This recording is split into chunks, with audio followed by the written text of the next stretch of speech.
Gita ma'am YouTube channel पर आप सभी का स्वागत है। आज जो है कि मैं कक्षा 10 के बच्चों को विषय हिंदी में तुलसीदास जी का जो विनय पथ पर यह जो पाठ है उसे पढ़ाने जा रही हूँ। आप लोग जो है कि किताब को हाथ में ले लीजिए और ध्यानपूर्वक सुनिए। पूर्ते निकसी रघुवीर वधु धरि धीर दय मग में डग द्वय।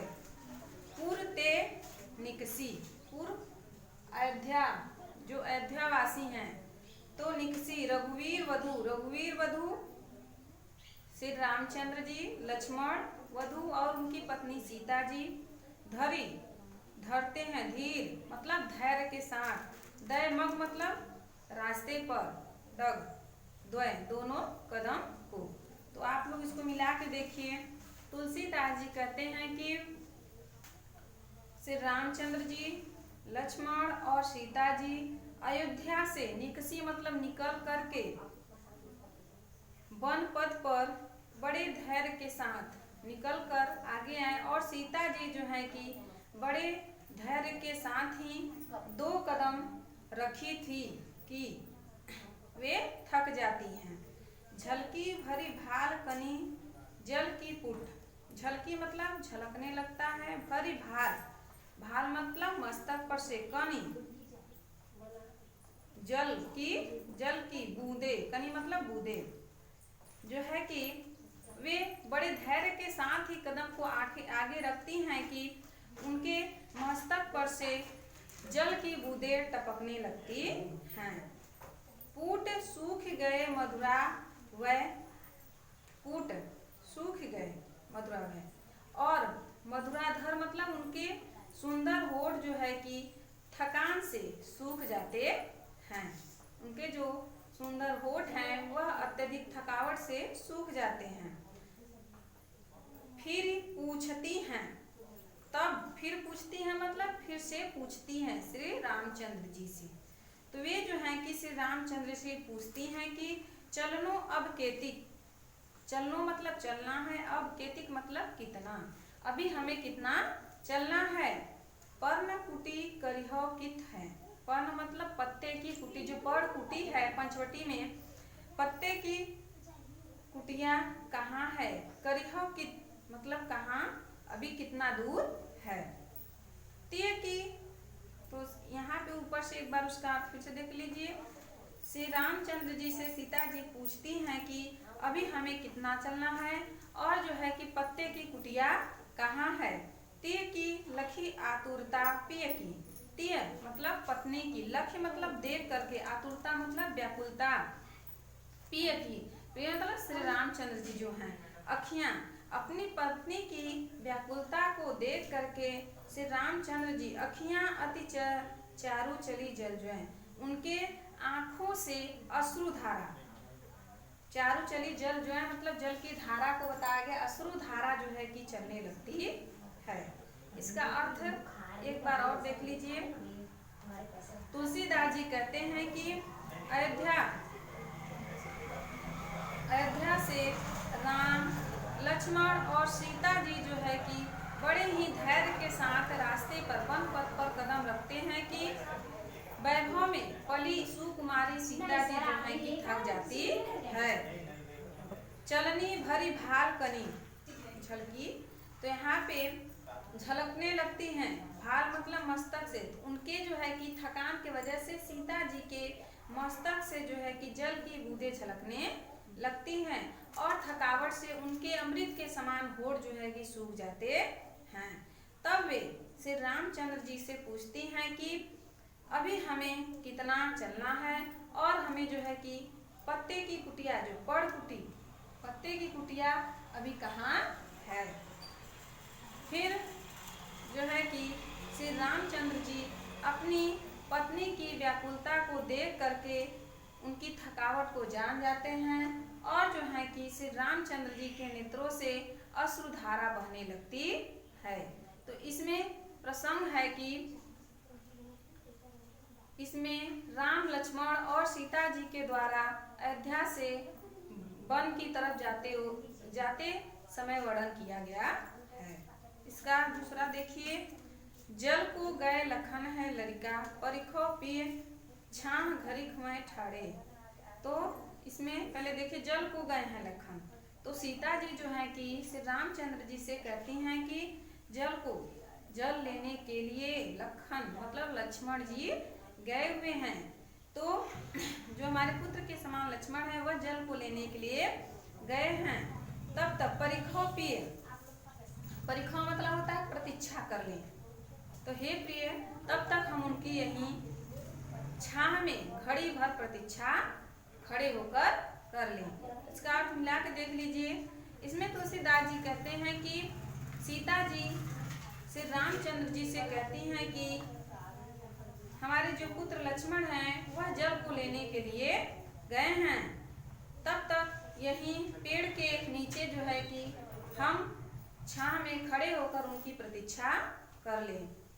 पोछी पसे बयारी करो, पोछ मतलब पोछ दें, तब तक जो है कि मैं पोछ दूं। पसेव मतलब आपके जो पसीने हुए हैं उसे पोछ दूं। बयारी करो, बयारी मतलब हवा करना, तब तक और आपको हवा कर दूं।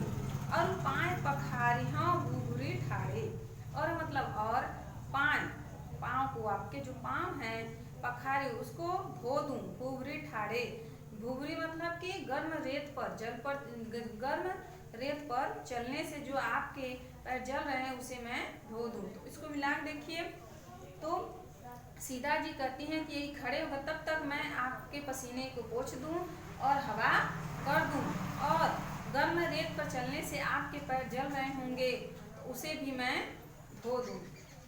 फिर तुलसी रघुवीर प्रिया सम जानी, तुलसीदास जी कहते हैं कि रघुवीर मतलब श्री रामचंद्र जी, प्रिया मतलब अपनी पत्नी, प्रिय पत्नी सीता जी के श्रम मतलब थकान को जाने मतलब जान जाते हैं। बैठी विलंब लव कंटक काढ़े, बैठी मतलब बैठते हैं, विलंब मतलब देर तक, कंटक मतलब उनके पैरों में गड़े हुए कांटे को निकालते हैं। तो तुलसीदास जी कहते हैं कि श्री रामचंद्र जी अपनी पत्नी के थकान को जानकर काफी समय तक बैठकर उनके पैर से कांटे निकालते हैं।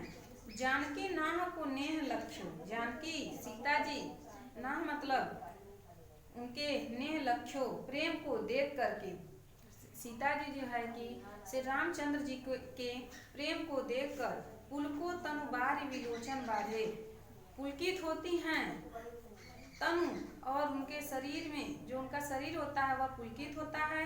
बार बार विलोचन बाढ़े, नेत्रों से उनके आंसू बहने लगते हैं। तो श्री रामचंद्र जी के इस प्रेम को देखकर सीता जी का शरीर पुलकित हो जाता है और उनके नेत्रों से अश्रु की धारा बहने लगती है। ऊपर से इसका अर्थ एक बार देख लीजिए। तुलसीदास जी कहते हैं कि सीता जी से रामचंद्र जी से कहते हैं जो हमारे पुत्र समान लक्ष्मण जी हैं वह जल को लेने के लिए गए हैं, तब तक हम यहीं जो है पेड़ के नीचे छांव में उनकी घड़ी भर प्रतीक्षा कर ले। जब तक वे नहीं आते हैं तब तक मैं आपका पसीना पोंछ कर आपको हवा कर दूं, और गर्म रेत पर मतलब बालू मिट्टी पर चलने की वजह से आपके पैर जल रहे होंगे उसे भी धो दूं। तुलसीदास जी कहते हैं कि श्री रामचंद्र जी अपनी पत्नी के श्रम को मतलब कि थकान को जान जाते हैं और काफी समय तक बैठ के उनके पैरों से कांटे निकालते हैं।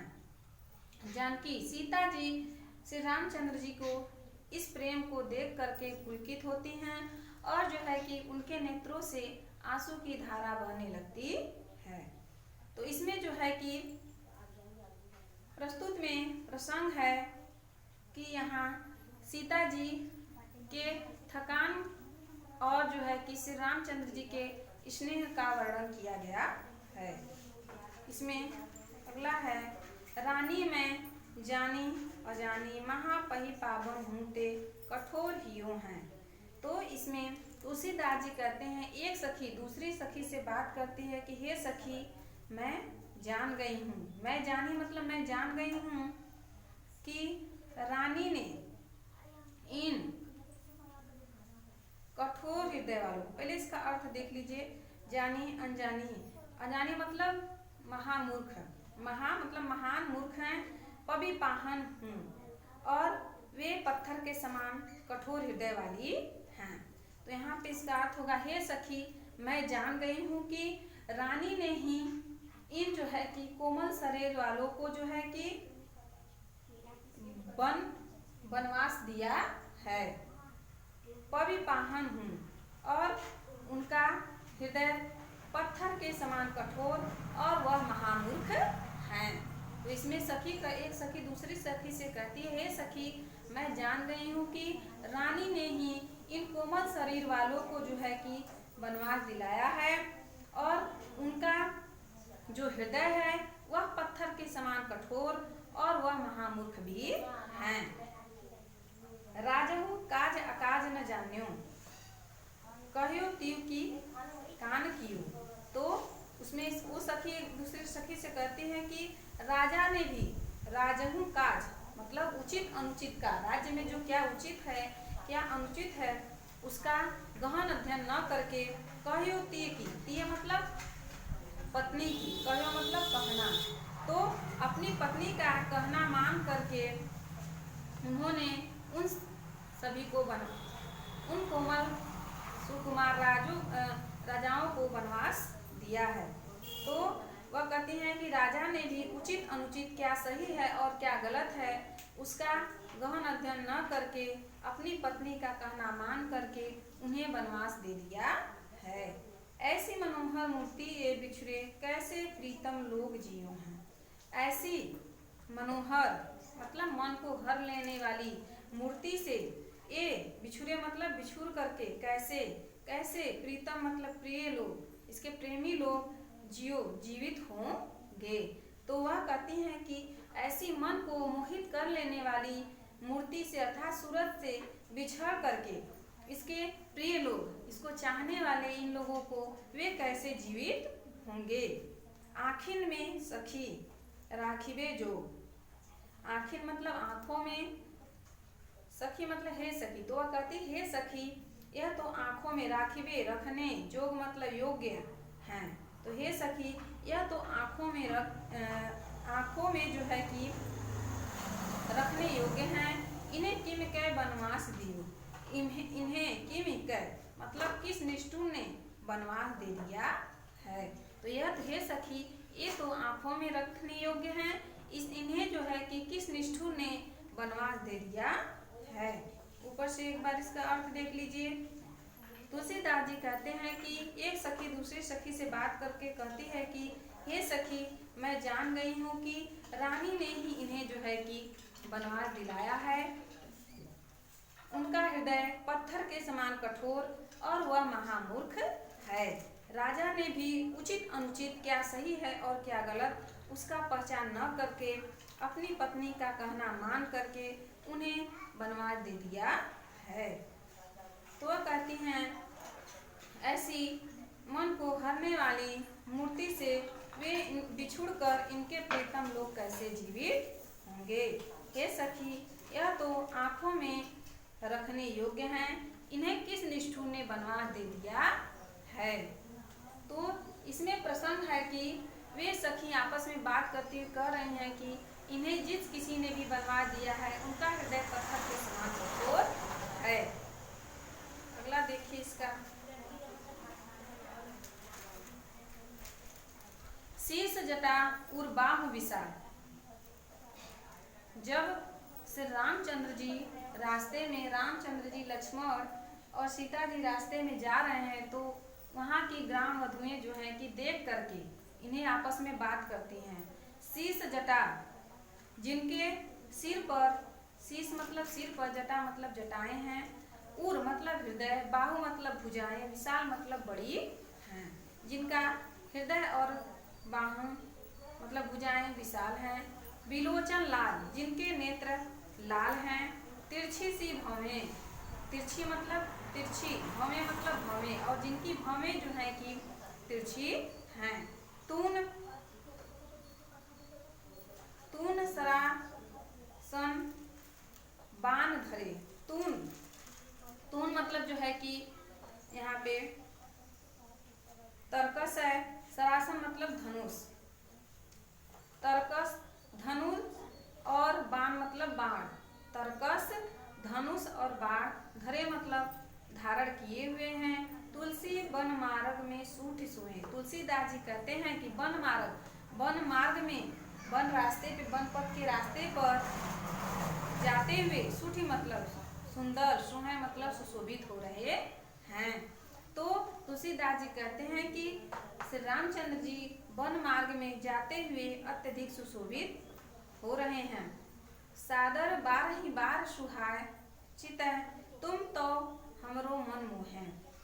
सादर बड़े ही आदर मतलब आदर भाव के साथ, बारही बार, बारही बार मतलब बार बार, सुभाय चितै मतलब सीता जी की तरफ देखते हुए, सुभाय चितै हमारे मन को जो है कि आपकी तरफ देखते हुए, तुम तो हमरो मन को मोहे, वह बार बार, हमरो मतलब हमारे, मन मतलब मन को मोहित कर रहे हैं।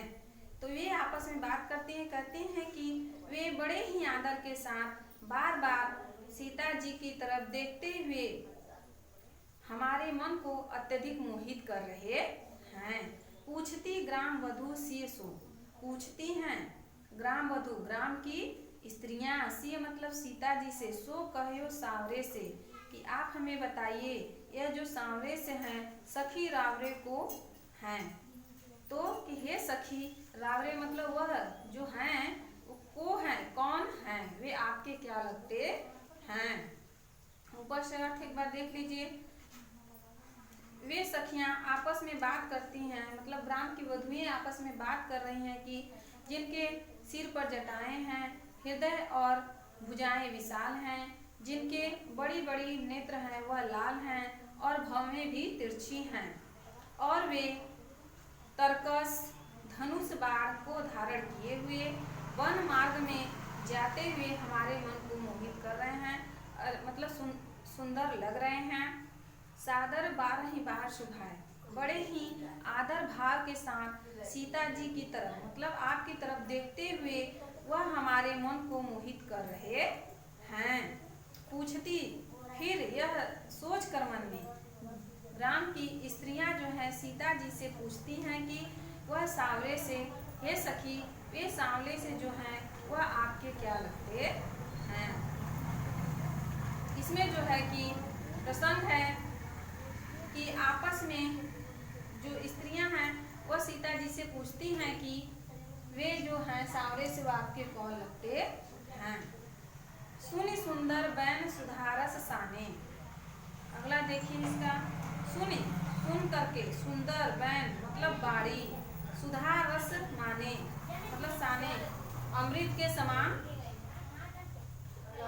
समान बाड़ी को सुनकर, सयानी मतलब चतुर, जानकी सीता जी जानी भली भांति जो है कि जान जाती हैं। तो यहाँ पे इसका फिर से देखिए अच्छे से।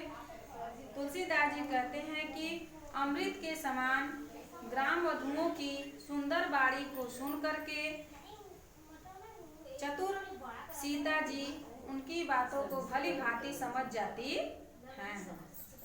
तिरछे करी नयन दे, तिरछे मतलब तिरछे करके, करी नयन नेत्रों को, वे नयन से तिरछे कर सैन तिन्हें इशारों के माध्यम से, सैन मतलब इशारों समझा देती हैं। कछु मुस्काए चले और मुस्कुराती हुई चल देती है। यहाँ कोष्टक में रखेंगे कि सीता जी जो है स्त्रीउचित लज्जा का ध्यान रखते हुए उन्हें बता देती हैं कि ये हमारे पति हैं। एक बार इसका, सीता जी जो है कि अपने नेत्रों को तिरछे करके इशारों से उन्हें समझा देती हैं, समझाते हुए मुस्कुराकर चल देती हैं। कोष्टक में यहाँ लिखेंगे कि सीता जी जो है कि स्त्रीउचित लज्जा का ध्यान रखते हुए उन्हें उन लोगों को बता देती हैं कि यही मेरे पति हैं। तुलसी ते ही अवसर सोहाय सबह, तुलसीदास जी कहते हैं कि उस अवसर पर, अवसर मतलब उस अवसर पर सोहाय सभी लोग जो है अवलोकते अपने देखने लगती हैं। लोचन लाहू, श्री रामचंद्र जी को जो है कि देखने लगती हैं। लोचन लाहू मतलब अपने नेत्रों को लाभ प्राप्त करने लगती हैं। तुलसीदास जी कहते हैं कि सीता जी के इस बात को सुन करके सभी ग्राम वधुएं एक टक श्री रामचंद्र जी को देखने लगती हैं और अपने नेत्रों से लाभ प्राप्त करने लगती हैं। अनुराग तड़ाग में भानु उदय विकसी मंजुल कंज करी। तो अनुराग मतलब प्रेम रूपी, तड़ाग मतलब सरोवर में, भानु यहाँ पे सूर्य, श्री रामचंद्र रूपी सूर्य का, भानु मतलब सूर्य है, तुलना की गई यहाँ पे इसमें जो है कि उदय, तो श्री रामचंद्र रूपी सूर्य का उदय मतलब उदय हो गया है। विकसी मनु मंजुल कंज कली, विकसी मनु मंजुल कल, मानो जो है कि ग्राम वधु रूपी स्त्रियों का नेत्र रूपी जो है कमल, ग्राम वधुओं के नेत्र रूपी कमल जो है खिल उठते हैं। इसका अर्थ एक बार और देख लीजिए। तुलसीदास जी कहते हैं कि सीता जी जो है कि ग्राम वधुओं के अमृत के समान सुंदर वाणी को सुन करके चतुर सीता जी उनकी बातों को भली भांति समझ जाती हैं और अपने नेत्रों को तिरछे करके उन्हें इशारों के माध्यम से समझाकर मुस्कुराकर आगे बढ़ जाती हैं। पुष्टि में लिखेंगे कि सीता जी जो है कि स्त्रीचित लज्जा और मर्यादा का ध्यान रखते हुए उन्हें बता देती हैं कि यही मेरे पति हैं। तुलसीदास जी कहते हैं कि उस अवसर पर सीता जी की बातों को सुन करके सभी ग्राम वधुएं एक टक श्री रामचंद्र जी को देखने लगती हैं और अपने नेत्रों से लाभ प्राप्त करने लगती हैं। और उस समय ऐसा लगता है कि मानो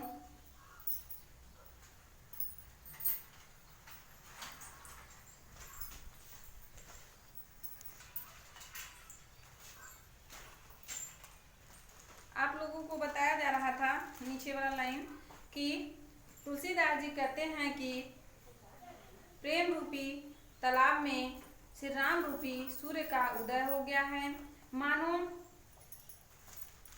ग्राम वधुओं के नेत्र रूपी कलियां जो है कि खिल गई हैं। एक बार इसका अर्थ फिर से देख लीजिए। तुलसीदास जी कहते हैं कि सीता जी जो है ग्राम वधुओं के अमृत के समान सुंदर वचनों को सुन करके उनकी बातों को भली भांति समझ जाती हैं और अपने नेत्रों को तिरछे करके उन्हें समझा देती हैं और मुस्कुराते हुए आगे बढ़ जाती हैं। कोष्टक में आप लोग लिखेंगे कि जो है सीता जी स्त्रीचित लज्जा का ध्यान रखते हुए जो है कि उन्हें बता देती हैं कि यही मेरे पति हैं। फिर उसके आगे है तुलसीदास जी कहते हैं उस बात को सुन करके सभी ग्राम वधुएं जो है कि श्री रामचंद्र जी को एक टक देखने लगती हैं और अपने नेत्रों से लाभ प्राप्त करने लगती हैं। और उस समय ऐसा प्रतीत होता है कि मानो प्रेम रूपी सरोवर में श्री रामचंद्र जी रूपी सूर्य का उदय हो गया है, मानो ग्राम वधुओं के नेत्र रूपी कलियां जो है कि खिल रही हैं। तो इसमें आप लोग प्रश्न लिखेंगे कि इसमें सीता जी के माध्यम से अपने पति से रामचंद्र जी के विषय में बड़े ही जो है मर्यादा के साथ बताया गया है। ठीक है, आज के लिए आपका जो तुलसीदास जी का वन पद पर है वह समाप्त होता है, फिर आपको आगे बताया जाएगा। आज के लिए बस इतना ही, धन्यवाद।